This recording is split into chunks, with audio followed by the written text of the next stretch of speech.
Welcome to ARW.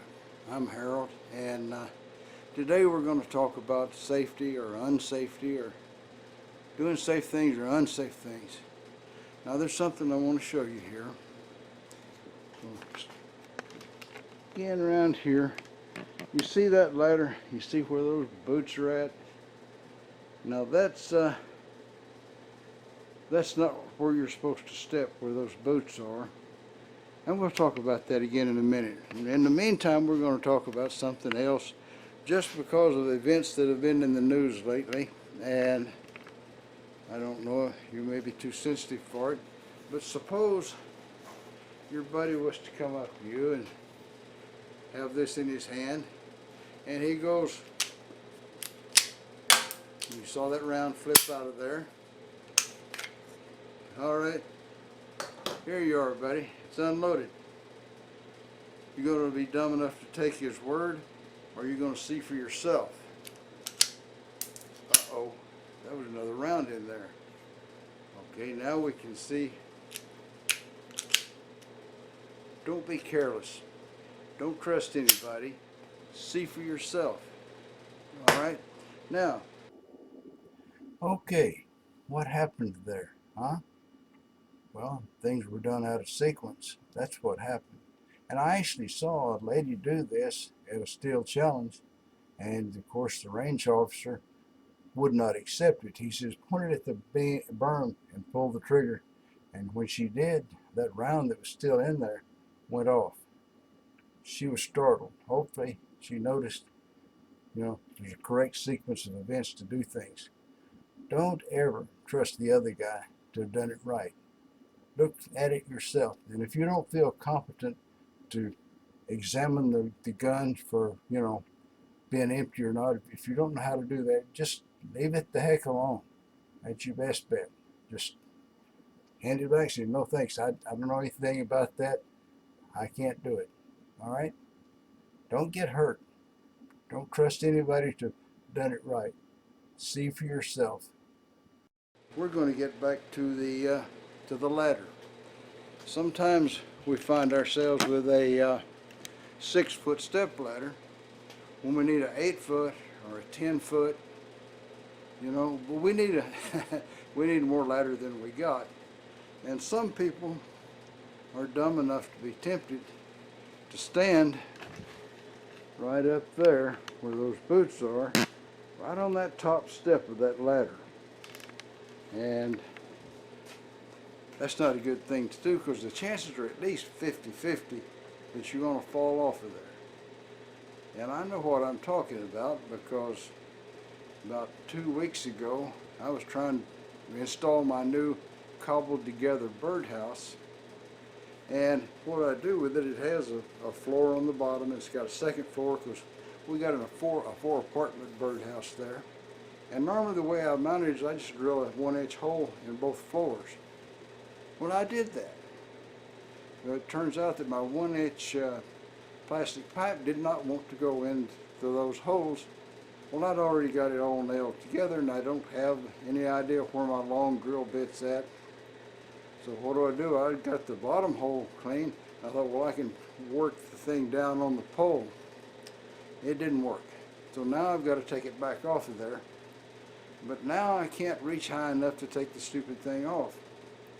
Now I took this ladder, right here, that ladder you see there, and I have a cast iron post in the backyard that sticks up out of the ground about this far, and it's in the ground about 3 foot.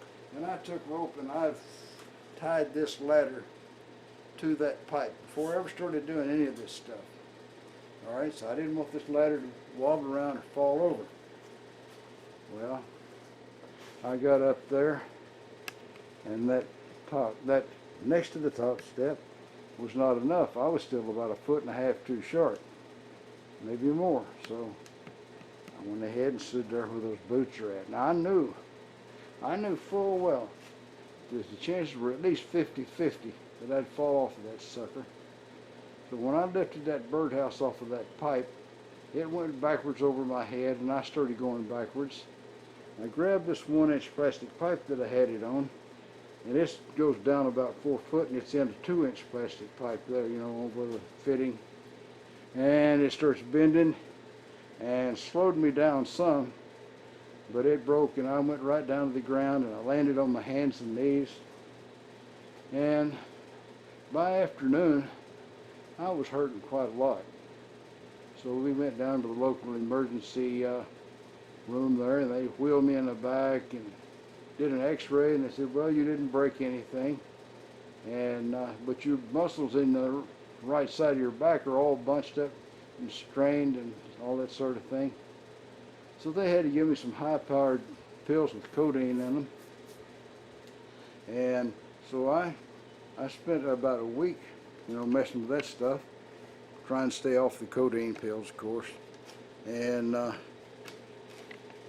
my back still hurts. Not right this minute while I'm standing here, it's not hurting. But if I you know, lay down at night to go to sleep, that's when it starts hurting me. So now that I've got my legs hurt from too much sitting around watching YouTube videos, and that comes and goes, and then my back hurts from falling off the stupid ladder. So it's kind of rough being an old redneck, you know what I'm saying? All right, that's enough safety for one day. Take it from me though, if you get on top of that ladder and you stand on that top step, the odds are at least 50-50 you're going to fall off of there. I did it. You can do it too. Let's see if Bubba's doing anything, huh? You want to hear from Bubba? I know, I could probably top him in stupid.